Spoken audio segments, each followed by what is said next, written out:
And we have from a cheer stand from the Trinidad and Tobago Farmers Union.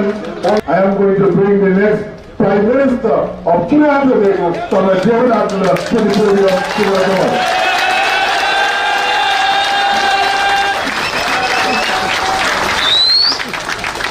to the Chairman of tonight's proceedings and the first Vice President of the Oilfields Workers Trade Union, Comrade Axel Roger, President General of the Oilfields Workers Trade Union and the President of NATO, other trade union leaders, Comrade Duke, Comrade Anisette, Comrade Elder, Comrade Shiraz, other comrades on the platform, comrades all, good night. Good night. You know, what is happening in Trinidad and Tobago today is one of the biggest con jobs in the history of our country. Biggest con job being carried out by Keith Rowley and the PNM government and Wilfred Espinay and the board of PETROTRIN. And what they're doing is trying to run a massive propaganda campaign in the media, and so playing on the fears and the lack of knowledge of the majority of the citizens of Trinidad and Tobago.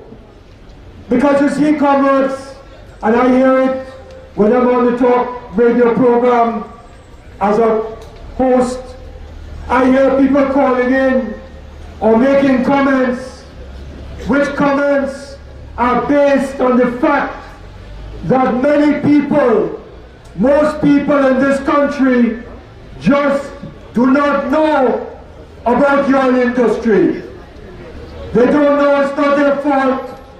They were never educated by an education system that keeps our people uninformed about their history, about their economy, about where we get the wealth from. And so, in Port of Spain, on any given night, on Ariapita Avenue, on Cipriani Boulevard, in Chaguanas in the malls, you will see young people mostly spending money lining, buying goods, drinks, that were not made in Trinidad and Tobago, that use foreign exchange, and they don't have a clue as to how the country gets foreign exchange. They don't know that it is the labor of workers in the oil and gas and energy sector that generates 90% of all of the foreign exchange for Trinidad and Tobago. They have not a clue. And so this con job is being perpetrated on this country. But the Oilfields Workers Trade Union, as the organization that is the most patriotic organization in Trinidad and Tobago, is standing up today as it stood up in 1937 and throughout its 81 years of its history. And I know something about history because of those 39 years. I was an active member for almost half, for 39. And so the OWTU is standing up as a patriotic organization in defense of its members, yes, in defense of the people of South who depend on PETROTRIN, yes, but the OWTU is standing up as well in defense of the national interest of Trinidad and Tobago.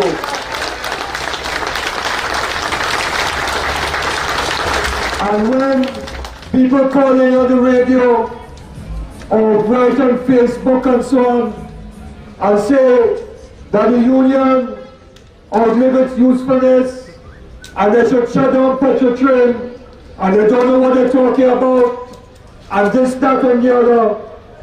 Every person in this country who has sick leave, vacation leave, every worker who benefits from the right, in fact not worker, every citizen who has the right to vote. This country, which celebrated independence on Friday last week, would not have had independence had it not been for the struggle of oil workers in 1937.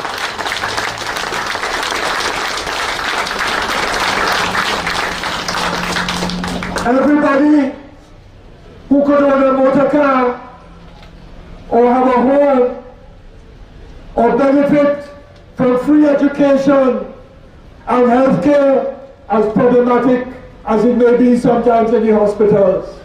All of that was fought for and won by the working class of Trinidad and Tobago. In hard and bitter struggle and with sacrifice. And this con man called Dr. Rowley wants to destroy all of that today. When we see through the con, we see through that con job, Dr. Rowley.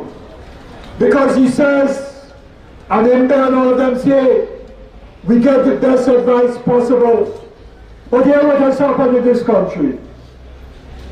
The cabinet agreed to set up the committee, the team, to review the operations of PETROTRIN and make recommendations for its restructuring. That's now popularly called the Lashley Committee, because it was chaired by Selwyn Lashley, the then Permanent Secretary of the Ministry of Energy. The Prime Minister, Stuart Young, met with the President General and other executive officers of the Union.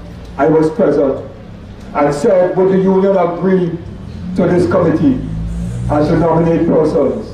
And the President General, without hesitation, said yes. So the committee was set up by the government and made recommendations. I was there not as David Abdulah, the individual citizen, or as David Abdulah, the political leader of the MSJ. I was there as a nominee, together with Comrade Gregory Marchand of the Oilfields Workers Trade Union. Yes?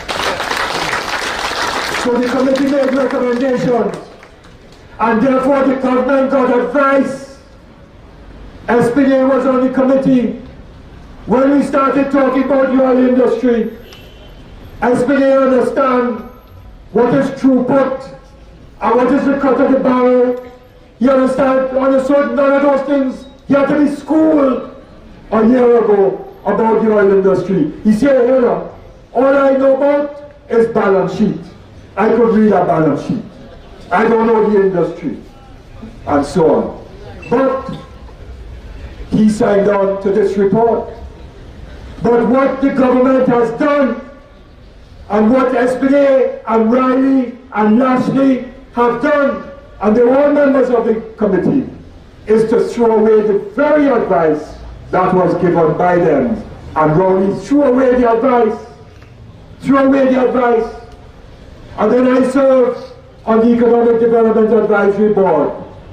In that, I was in my individual capacity, not representing the union, but obviously coming from the perspective of 39 years in the labor movement and 39 years of struggle. So I was on the Economic Development Advisory Board, and the board sent private and confidential notes to the Prime Minister, because that was the reporting line. And not one of those notes even received the courtesy of an acknowledgement from Dr. Rowley. So when he talks about getting advice, he's not interested in an advice that points in a particular direction. So what does he do? He set up a committee that is supposed to interface between government and the private sector, chaired by who? Christian Moutier. Same man, Commander said, who did the one-man inquiry into all those boat purchases and so on. So who does he rely on for advice? 1%. The 1%, Christian Moutier. And he rejects the advice from the Economic Development Advisory Board. of eminent people. I didn't agree with all the members. They didn't agree with me on everything because we came from different perspectives. But you had eminent people, Terry Farrell, Dr. Terence Farrell, Professor Carl Theodore, who taught me at university, Dr. Marlene Natz, many people, Dr. Ronald Rapkisoon and others. So he rejected the advice from the EDAC, but he would take the advice of Christian Moutier instead. He rejected the advice of the Lashley Committee, and he wanted to listen to Espinay. I want to say about Wilfred Espinay because most comrades here weren't around in the 80s in struggle. Comrade Canada, one or two comrades here will remember that. Wilfred Espinay was the president of the Trinidad and Tobago Manufacturers Association. Commandant said will remember, I'm sure. When we were fighting against structural adjustment, when they wanted to remove cola in the manufacturing industry, when workers at McInerney were locked out, Fedchem workers were locked out, Metalbuck workers were down, Tugs and Lighters was down, Stat Shiraz was on strike in struggle. Espinay was the president of the Manufacturers Association, and day after day Espinay was attacking the labor movement, saying workers being paid too much, we must take away the benefits, retrench workers, send them home to make Trinidad and Tobago competitive. So Espinay has a history, not just TCL a couple of years ago when he sold out to CEMEX, because Espinay doesn't care about Trinidad and Tobago. Espinay only cares about his pocket. That's what he cares about.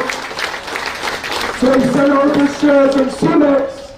So his personal interest could be protected, not the interest of the workers or Trinidad and Tobago.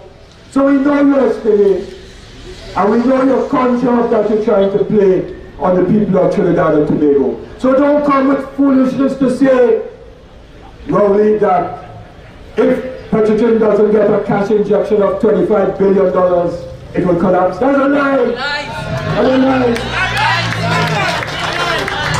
They say there's an 850 million US bullet payment bond due 1 year from now. And then he says there's another 750 million US dollar bond. But let me tell you that 750 million US dollar bond is amortized. In other words, it's like a car loan or a mortgage loan. When you pay your car loan and your mortgage loan, you pay principal and interest every month. So PETROTRIN has been paying principal and interest on the 750 million bond from the time it was contracted, and the last payment will be due in 2022. And the current principal outstanding on that, from what I read from Anthony Wilson in today's Business Express, that is where I'm getting my information from today. He said the last Latin finance report said the amount due was just over 200 million US. But they want to say 750 million plus 850 million and add it up to get 25 billion and so on. Then they say PETROTRIN is owing taxes and so on. And so they're adding that into the 25 billion. But if PETROTRIN doesn't pay the taxes, just let's assume that for argument's sake, then PETROTRIN won't collapse. So you can't say they need that money to prevent PETROTRIN from collapsing. So that argument makes no sense. And we could keep going on and on and on. And the union is going to present its alternative detailed document and so on of all of the options to deal with the debt, to deal with the refinery, to deal with EMP and everything, including the human resource of the company. Yes? And I have confidence in the union. So Dr. Rowley said last night, from what I heard, I didn't listen to him, but somebody told me, he said, there is a kind of hodgepodge document that the union is working on. But what is more hodgepodge than what the government is presenting? Espinay presents, Comrade Roger, 3 slides, 3 PowerPoint slides to the union. What kind of plan is that? PG will talk about what questions he posed to Espinay, but the media who is here posed questions to Espinay. Where are you going to get the refined products? I don't know, says Espinay. Where are you going to sell the crude oil? I don't know. What's going to happen to the refinery? I don't know, but we're not selling it. And then Rowley comes back and says, we're selling it. Right? What about the retrenchment packages or the severance packages? SBE said, well, we're working it out, but we have to borrow money. So the same company that said they don't have money to pay the bullet payment could borrow money to send workers home. You'll find there's a pack out, a pile of go back, and then Rowley now saying, talking about land and shares, they're working it out on the fly. They're working it out. Every time somebody challenges them, the story is changing. It's changing because it's a hodgepodge thing, not planned. And we must trust that. They couldn't even get the sea bridge right, as Comrade Annie said. They couldn't get something as simple as some boats to run to Tobago. We could trust Rowley and them with making the right decision for this country about PETROTRIN. Can't trust them at all. Can't trust them at all. And comrades, there's so much that could be said about this con job. They say that taxpayers' money is propping up PETROTRIN. That when people go to the hospital, they can't get this, that, and the other because taxpayers' money going to prop up PETROTRIN. The first of the matter is that not 1 red cent of taxpayers' money has gone into PETROTRIN. That's the truth.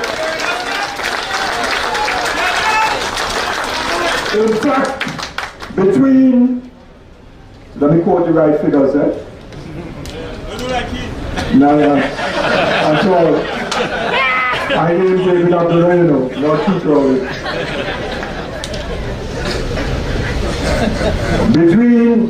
Look, I have the chart here prepared by PETROTRIN. This was the chart PETROTRIN gave to the Lashley Committee a year ago. Total 2004 to 2016, governments take $49 billion, $300 billion. Between 2004 to 2016, 49 billion. And of course, when oil workers get paid, oilers pay tax, not so? And health surcharge, not so? And yes, of course, NID. And when you go in the hardware and the businesses, you're paid back, not so? So that the actual contribution, not only by PETROTRIN directly, but by oil workers and by the companies that are contracted by PETROTRIN, is much more than $49 billion. So that I want to say to every young person who benefited from GATE, thank the oil workers of PETROTRIN. Everybody who went in the hospital and got surgery or treatment, thank PETROTRIN workers. Everybody who gets subsidized transport, whether it is by air bridge or sea bridge or PTSC, thank PETROTRIN workers. Everybody who getting education in preschool, primary school, secondary school, and school books, and lunch, and breakfast, and all of that, thank oil workers and PETROTRIN workers in particular. We have to tell them, because you see that they're trying to teach people out and say, oh, you're taking away bread from people, when in fact, you have been providing for everybody else in this country. And that is why this is a con job. A con job. I'm not going to go into all the other points I have to make because the President is coming up in a while. But I want to make a point about these threats and bullying. And yes, I agree with you cover bullying. In fact, I sent out a press release as NSJ earlier today and talking about the tactics of threats and bullying by the PNM and expressing the solidarity of the NSJ and support for the day of rest and reflection come Friday. But you see, I covered you mentioned what Rowley said in 2012. because we organized that demonstration. It was a roundtable demonstration, and I was the coordinator of the roundtable. So we organized that, and he called out workers to come and demonstrate. Called out workers. So when it is in his party interest, he will call out workers. But if it is going against his party and himself, he wants to bring about threats. So let me give you some other history. 1989, 6th of March, the most successful strike, not in Tobago because Cameroonians said they were going to work because Robinson was our wee boy. But in Trinidad, all of Trinidad shut down on the 6th of March 1989. I organized that. I organized that together with the whole labor movement. When I say I organized, wasn't the labor movement. But I had responsibility for the propaganda. Myself and the late Pat Bishop came up with the slogans and the ads and everything else. We said, day of resistance, stay at home. And Trinidad stayed at home. No. Plenty PNM people stayed home that day. The PNM was in opposition to NER. There were PNM people who were leaders of trade unions at the time. I don't call names, it's not necessary. But there were PNM people who were leaders of trade unions. And they were calling on people to stay home. And the PNM had absolutely no problem with the day of resistance, 6th of March 1989. Nor in 2012. But you see, we must know a little bit of the history. That the law that Forrest and Raleigh is quoting, and Marlene McDonald and Anthony Garcia, who himself would have been part of the 6th of March 1989. Right? In fact, he would have been the president of Tutor on the 6th of March 1989.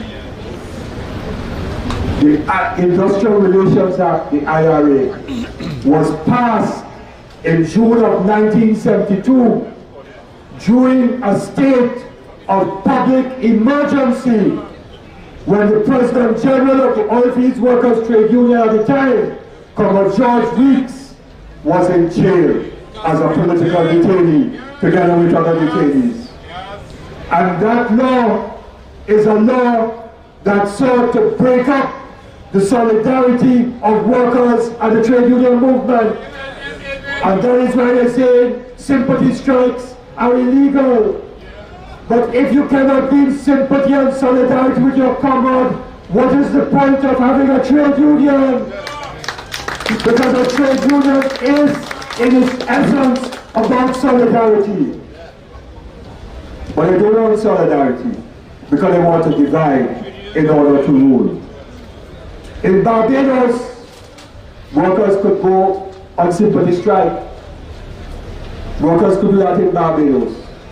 But in Barbados, trade unions are far more respected by the government than this government respects the trade union movement. But the trade union movement will force them to respect it today, tomorrow, and in the future. Let me just say, as I close, Comrade Chairman, that this government has totally failed. The Rowley-led PNM is not the PNM of 1956 for all of those who might still have an emotional tie to the PNM. It is not the PNM of the People's Charter of 1970 either. The Rowley-led PNM is a party that is in the back pocket 100% of the 1%. That is what it is. It is not a national movement anymore. And certainly is not a people's national movement, but it does not represent the interests of the people. And the UNC of Kamloop is not the UNC that Basio Pandey started many years ago. So that we have to recognize, comrades, that if we want to go forward ever and backward never, we have to now ensure that those who labor for the first time truly hold the reins of power. Thank you very much.